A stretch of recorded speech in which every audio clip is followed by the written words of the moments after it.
So then is the exposure to the cause of the fear or the perceived cause of the fear always, or the only way to overcome it?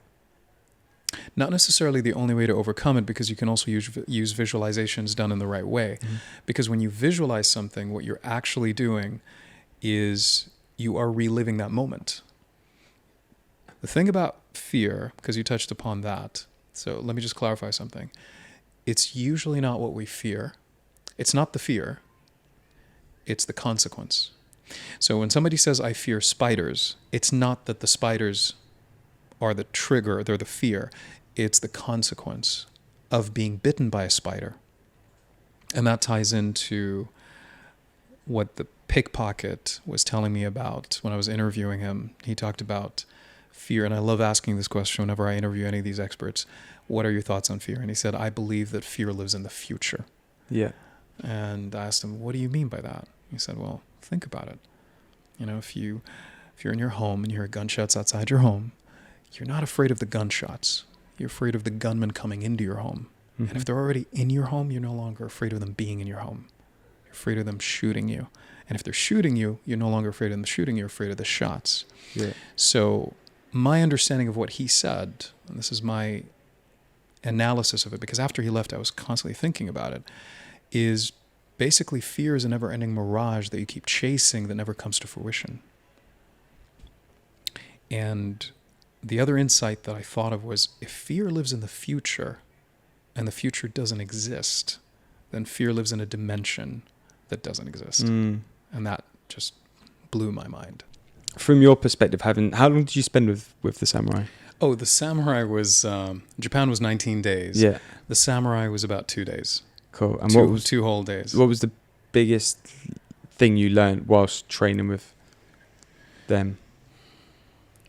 There's a lot there. I learned, well, I did sword fighting. I did, on the second day, about 1 p.m., he told me, I don't know how it came about, but he was telling me that he is also grandmaster in Aikijitsu, or Aikido and Jiu-Jitsu came out of that martial arts. And I said, okay, we need to stop doing sword fighting. We need to get into this because we don't have that much time, and I'd love to learn more about that. And he started teaching me, and then I asked him about how he manages pain. And so he grabbed my arm, he grabbed my hand and twisted my wrist, and he said, does that hurt? And I said, yeah, it does. And he said, why? And I was like, because you're twisting it. He said, where are you focusing? What are you focusing on? And I paused for a moment. It took me by surprise. And I was like, I'm focusing on the wrist. Mm. And he said, you're focusing on the source of pain, and you're neglecting your entire body that is free. Can you move? And I said, no. And he said, how can you not move when your entire body is free? The only part of you that is trapped is your wrist. And he said, close your eyes, and I want you to imagine that pain traveling up your arm, moving all the way to the left hip. And I was like, okay. I closed my eyes and imagined it traveling to my left side, and I didn't feel the pain in the hip, but I no longer felt the pain in my wrist because I stopped focusing on it. Not only was I able to move him, Alex, I was able to push him, stand up and push him around. Yeah. And all I did was I stopped focusing on the wrist and on the pain and on the twisting that was happening, and I focused on everything else. My takeaway from that is, if you focus on the limitation, you're paralyzed. If you focus on the resources, the limitation takes care of itself. Mm. It's interesting because I'm just thinking now, so I go to physio regularly to just have various things done to my body to sort out ancient injuries that I've got. And just the other day, he was like, he had his elbow in the top of my shoulder, and it was like the most painful trigger point. Like at the time, it just felt like the most painful thing anyone could do to me in life. And I actually naturally, I can't remember where I picked this up from, but I started to think, actually, can I feel, my bum on the chair instead of focusing on that pain on my shoulder? And the more I tried to focus on my bum on the chair, the more the pain in the shoulders, the perceived pain in the shoulder subsided.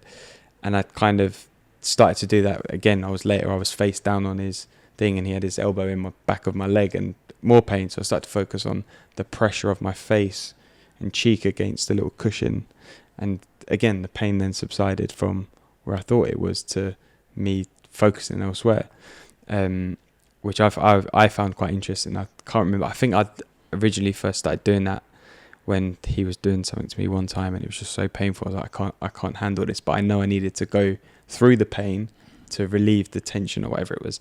But that aside, can I elaborate on that? There are two things that came to mind related to that. Yeah. Number one, when you focused on your cheek, yeah, and the sensations, what you were doing to the unconscious mind was telling it what's important now. Yeah. This is important. My cheek is important. And automatically everything else became irrelevant, including the pain. The second thing is, if you focus on some other part of your body and that relieves the pain in another part of your body, how do you think that kind of mentality would affect your fear? When you focus on something else, the pain subsides. What if you focus on something else, like what you want? How do you think that affects the fear? Yeah, it would subside. Same effect.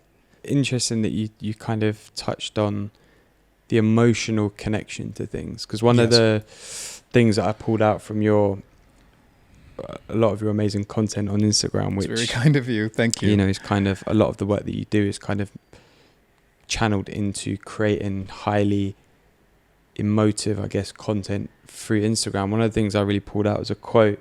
I wrote it down because I didn't want to forget it or butcher it. In which you said, "Emotion is a dancing leaf that passes." Can you explain a little bit about what you meant by that? Well, okay, so emotional pain, or emotions in general, but mainly emotional pain, was never meant to remain. It is a messenger, a signal. It is a temporary visitor, but we treat it as a permanent resident in our bodies. And we tend to hold on to it. And the reason why we hold on to it is because if I hold a resentment towards someone, if I feel resentment towards someone, it's because of something the person did. It could be abuse or neglect. Now, holding on to the resentment won't hurt them, or won't hurt them as much as it would hurt me. But the reason why I'm holding on to the resentment is that how should I put it? Because you got resentment and guilt. Resentment is a way to protect myself from whatever happened to me from ever happening again. Yep. Guilt is a way to protect others from me doing that mistake again. So when I hold on to a guilt or hold on to resentment, I'm holding on as a reminder to make sure that whatever happened doesn't happen again. The problem is I end up suffering because the poison happens when I hold on to this. It was never meant for it to remain. It was meant to pass. And we kind of grab the leaf of emotion when it passes, and we hold on to it, and we press it in the ground, and we start forcing it to create roots, and then it becomes harder to release. Emotion can be considered like air. And if we allow it to pass, it will pass. If we hold on to it, it becomes liquid.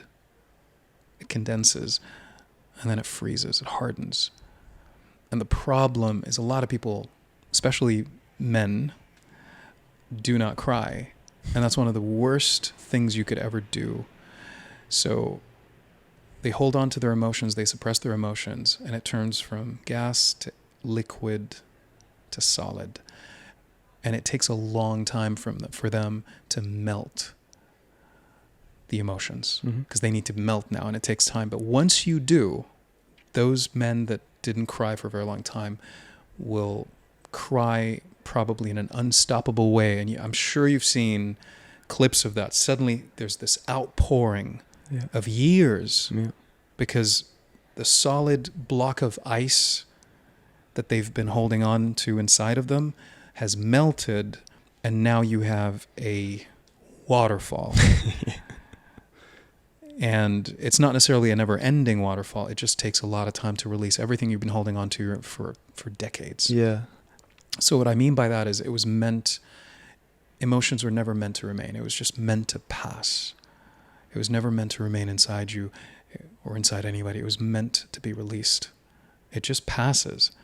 And if you're present, truly present, an emotion that you feel will pass. Because the moment it passes, it's like you're standing in the middle of a river and there's a leaf, it's going to pass you and it's no longer going to hurt because it will pass. As long as you're not tethered to it with a harpoon. Yeah. And I think a lot of people have a lot of leaves Yeah. connected to their back Yeah. that hold them back.